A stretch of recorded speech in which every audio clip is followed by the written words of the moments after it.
So tonight, part 2 on shame. So what we did in the very first night is understand that shame is a core belief about myself. It's a belief about my identity, and that belief is a negative belief that something's wrong with me. I'm not good enough.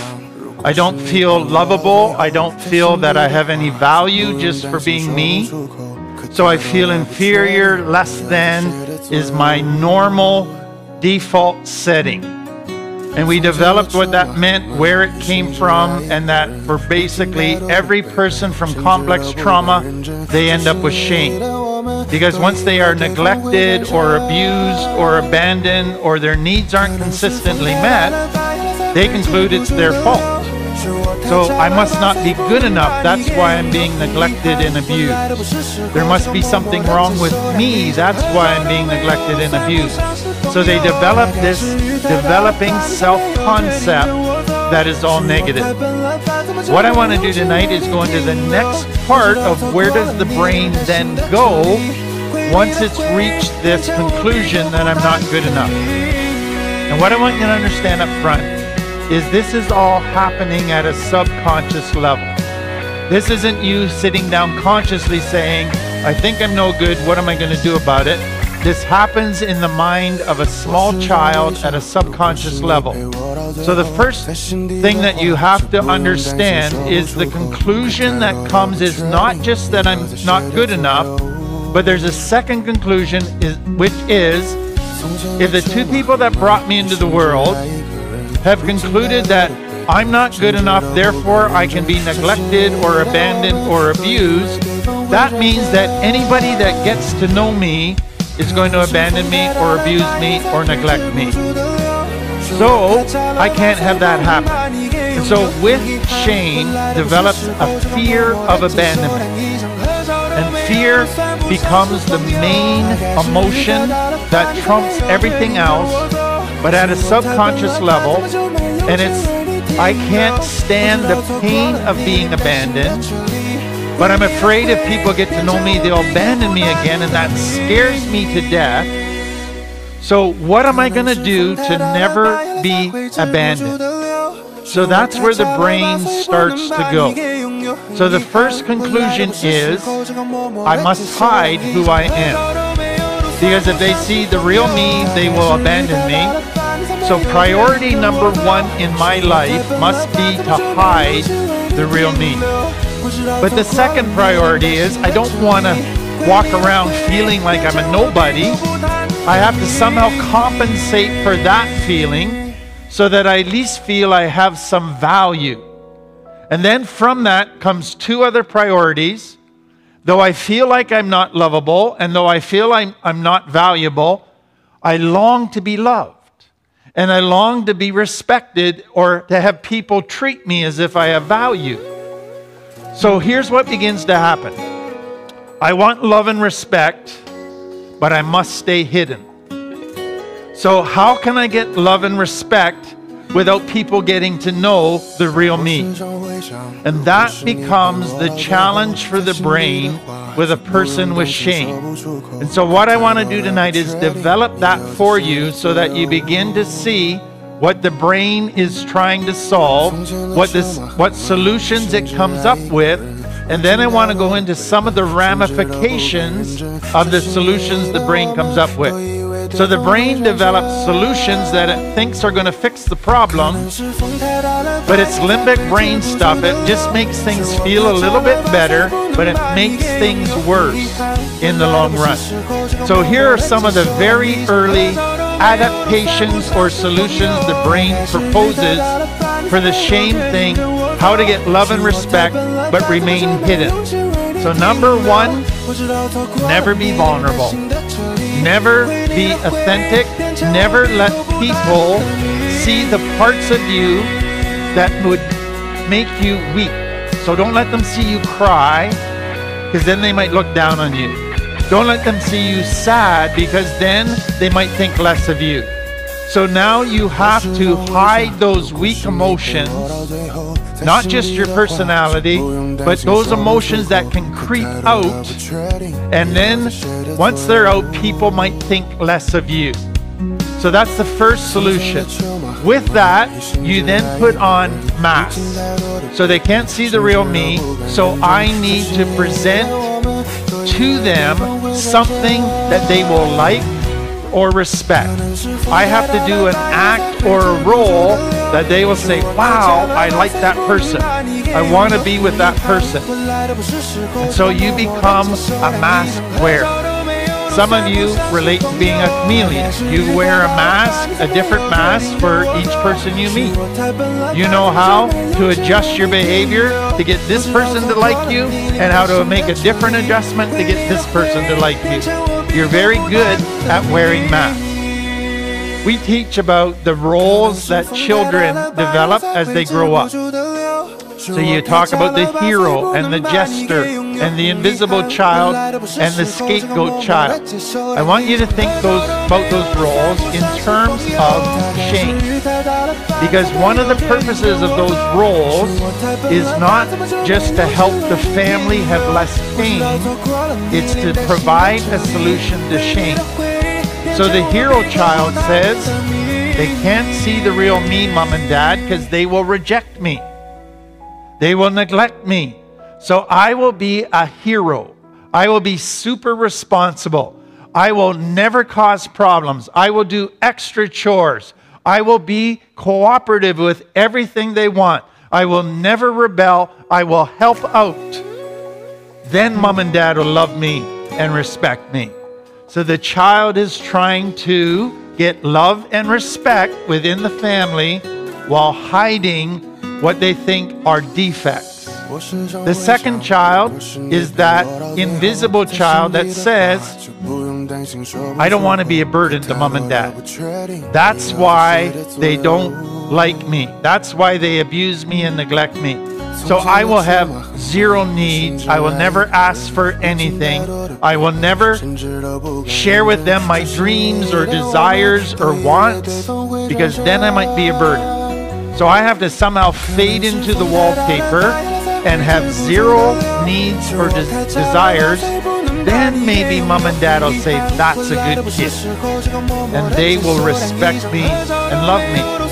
So still trying to solve shame. Then the jester child or the comedian says, I will hide behind humor.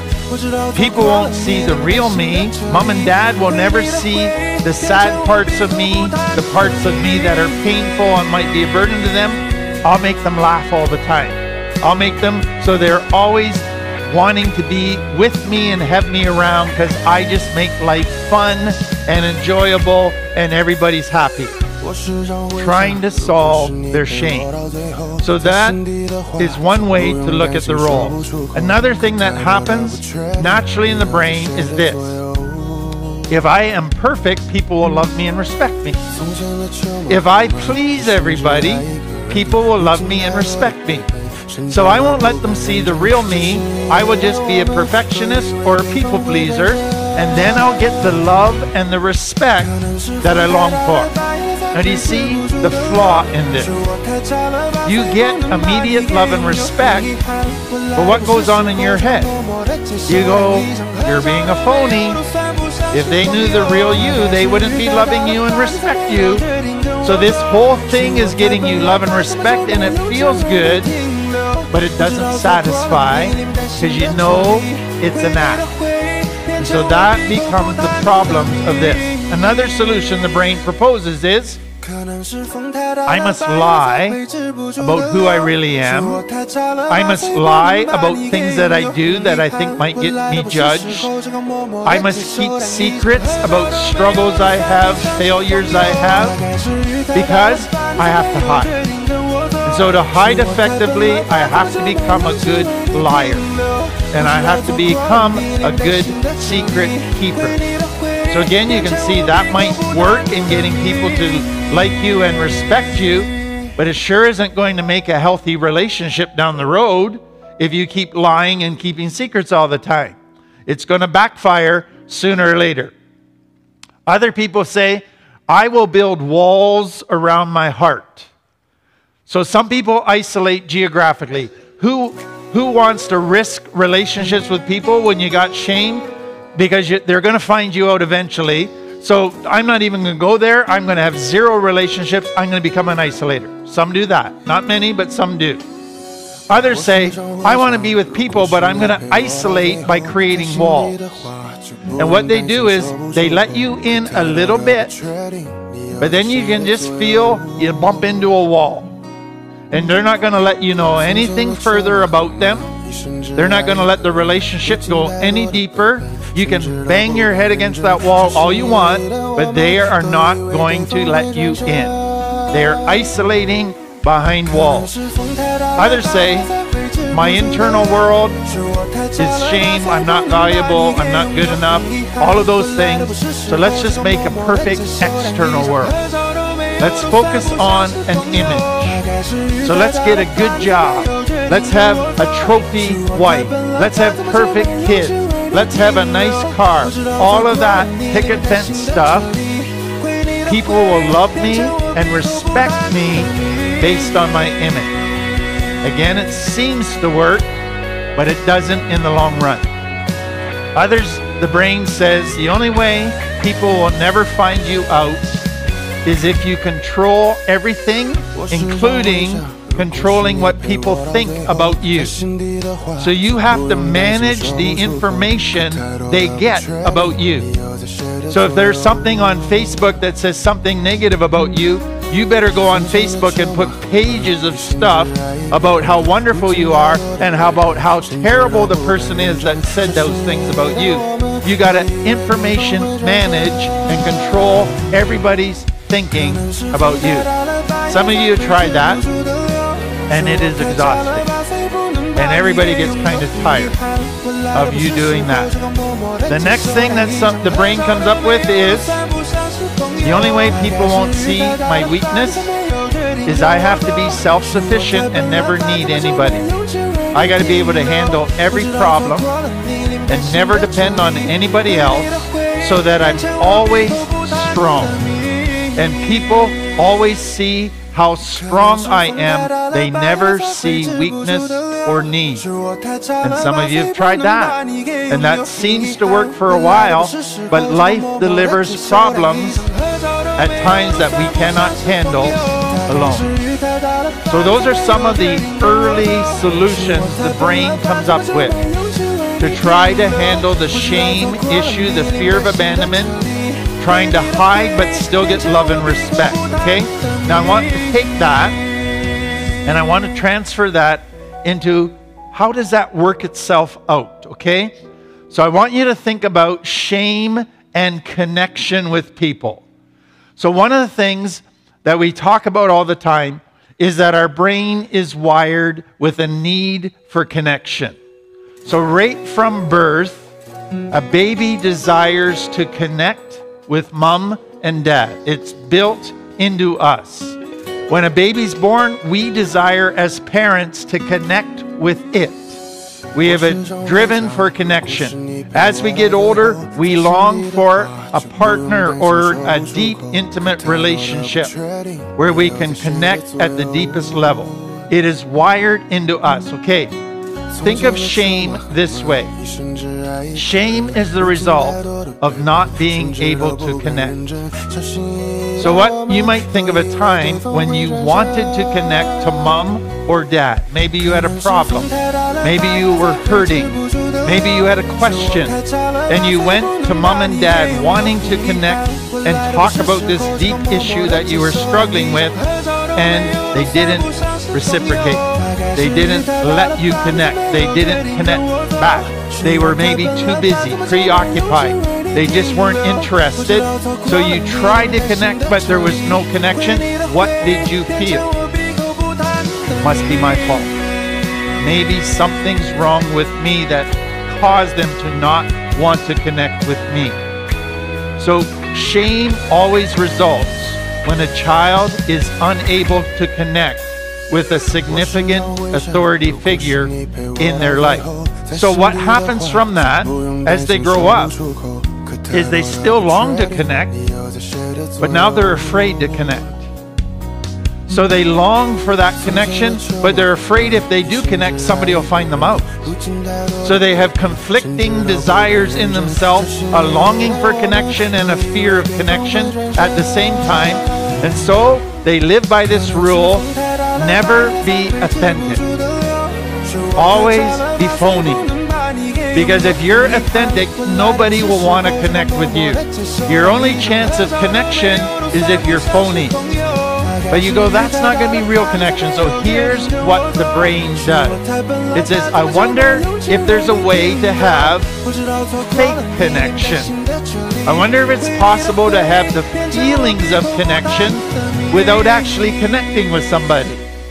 I wonder if it's possible to have the feelings of connection without relationship. And that's where the brain goes. And guess what? Our culture today offers you a smorgasbord of possibilities of fake connection. What is barroom intimacy? Everybody hugs each other and laughs and smacks each other in the back and say, you're great, I just love you. And how deep did the conversation go? Less than 1 millimeter deep. It was superficial. There was no true intimacy, but there were the feelings of intimacy. And that's what fake connection is. So on the surface to the limbic brain, it seems to be satisfying, but it doesn't really satisfy at a deep level. It leaves you thirsty. Do you know what the fastest growing addiction in the world is right now? Internet porn. Why? Fake connection. You get the feelings of a connected relationship without a relationship. What is the purpose for many with a one-night stand? I want the feelings of connection without the mess of a relationship. What do many people get through sports? It's the only time where men hug each other and smack each other on the butt and do all of that. What is going on there? We're bros. We're on the same team. I love you, buddy. You really? Because you have that warrior spirit. We're on the same team fighting a battle. And we feel close, but it's fake closeness. It's not real intimate connection. So we have all kinds of things. How about social media today? You realize that most of our kids will text hundreds and hundreds of times a day or message their friends, and they'll say we are so connected to each other, but it is so superficial. They haven't truly connected. Do you know, there was a study done just a couple years ago about millennial children who have all the texting, social media stuff, and what they're finding is this generation that seems more connected than any other generation is the loneliest generation to have yet existed, because they don't have true connection. So that is the reality of our culture. We have become a culture of fake connection. And that is a result of a shame base. Let's see if we can get the feelings of connection without true intimacy. Now I want to read you something that Dr. Rachel Wurzman wrote, which I think is excellent, because it's going to bring the drug picture into this whole connection thing. So she's written an article, you can read it, called How Loneliness Fuels Opioid Addiction. She was on TED Talks as well about this, but here's what she says. The human brain uses naturally occurring opioids. So opioids, we think of morphine, Oxycontin, fentanyl, heroin. Those are all your opioids. T3s have opioids. They're painkillers, okay? But what she says is this.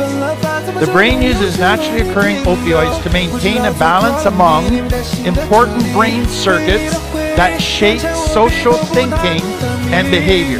So opioids have a bigger purpose than then deadening pain.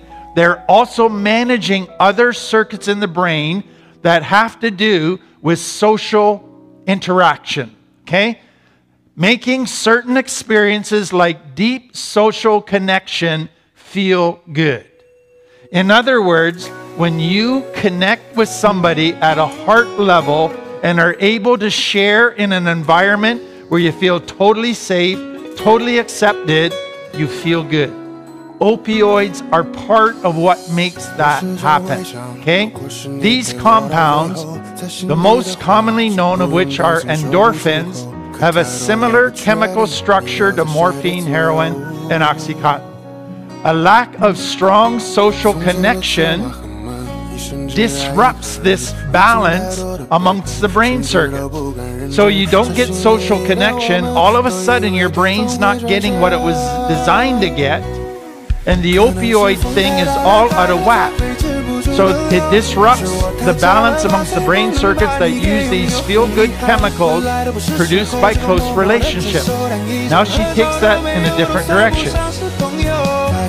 When we are really hungry, we will eat anything. Okay, we get that on a physical level. So now what she's going to say is, similarly, loneliness creates a hunger in the brain, which neurochemically hypersensitizes our reward system. Responding to the pain of loneliness, our brain prompts us to seek rewards anywhere we can find it. So in other words, if you don't get connection, your brain gets hungry for opioids. That's what she's saying.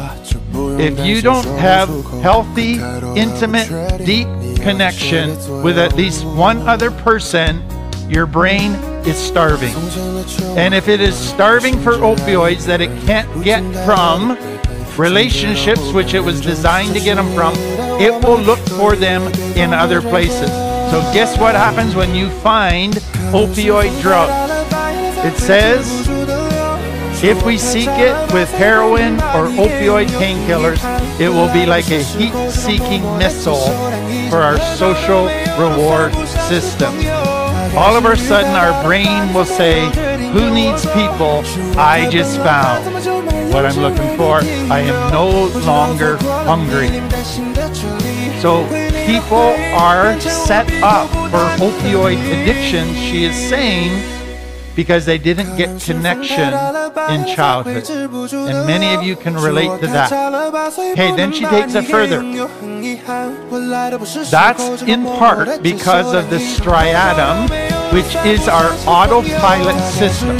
So I talk about your default setting, okay? So what it is saying is if you start putting opioids from chemicals, not from social interaction, into your brain, it changes your brain's default setting, and the drug becomes the default state that keeps the pain at bay and the relief close, overriding the system that would otherwise prompt us to seek human connections.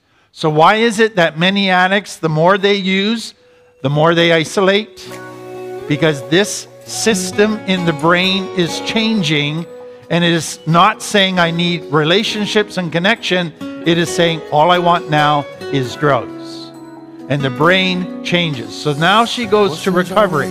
Recovery requires treatment across three categories. The first two we do really well in our culture. So number one, medical detox and rehab. We're great at that. Number two, counseling and therapy. Both of those are thriving. What's missing? Number three, social connection. That's been ignored in our recovery world. Now she takes that even further, okay? The striatum is what gives us the source of hope here. So your striatum's your default setting. So what she's now going to say is this. Your striatum, which has been changed to now say I don't need relationships, I just want drugs, it can be rewired. It can be reprogrammed by starting to give it deep social connections that it longed for in the first place. So you can retrain it so that it longs for deep social connections again. And if we do that, we need to practice social connective behaviors instead of compulsive behaviors. It's not enough to just teach healthier responses to cues from our social reward system. In other words, it's not enough just to give people tools to cope. We have to rebuild the social reward system with reciprocal relationships to replace the drugs which relieve the craving. Our culture and communities either create environments that are either full of things that cause addictions to thrive or full of things that cause relationships to thrive. I think that's powerfully, very well said. But the problem, as I come to the end of that, is our culture today is programmed to make addictions thrive.